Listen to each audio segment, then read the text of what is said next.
يعني التجمع دي مش الجاليه السنغاليه كلها، بس هي جزء منها، يعني جزء من الجاليه السنغاليه.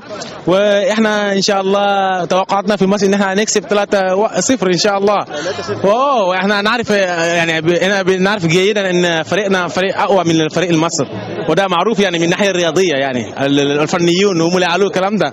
وان شاء الله هنكسب ويعني مستعدين لكل حاجه يعني، وان شاء الله هنكسب ان شاء الله. الكره لها قانون، والفريق بتاعنا لا فريق يعني الاجزاء اللي في الملعب بتكمل بعدها، وده معروف. احنا لاعبين محترفين في انجلترا وفي كل حته يعني في العالم، وفريق مصر يعني تعاني رغم اني يعني بحترم الفريق، لان قانون الكره لازم تحترم الفريق اخر يعني. لازم نحترم كله يعني، مصر كلها ناس زي الفل يعني.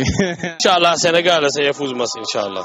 ان شاء الله السنغال سيفوز مصر 3-0 ان شاء الله. طالما المصريين ما شاء الله حبايبنا يعني 2-0 بس كفايه يعني. على مدار السنتين يعني نشوف انجازات اللي عملوا فريق السنغال، ونشوف يعني كالفريق يا جماعه نشوف ان فريق مصر دلوقتي بيعمل ريباندز، يعني لسه بيكونوا يعني لسه ما كملش، بس ممكن السنوات اللي قدامها تبقى كويسه زي الفريق الذهبي اللي كان معاكم في 2000 من 2000 ل 2000. ان شاء الله مباراة مش هيكون سهلة يعني صراحة، لأن مصر حاليا عنده 6 نقاط عايز يطلع، والسنغال برضه عايز يصعد. مباراة يعني يكون صعبة جدا، بس أخيرا أنا أتمنى السنغال يفوز يعني.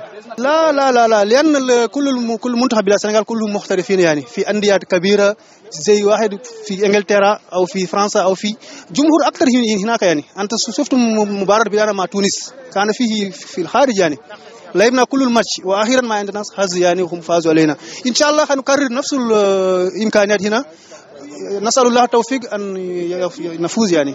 والله انا شايف ماتش صعب جدا على الكابتن شوقي غريب، وربنا يكون في عونه بصراحه يعني، لان المنتخب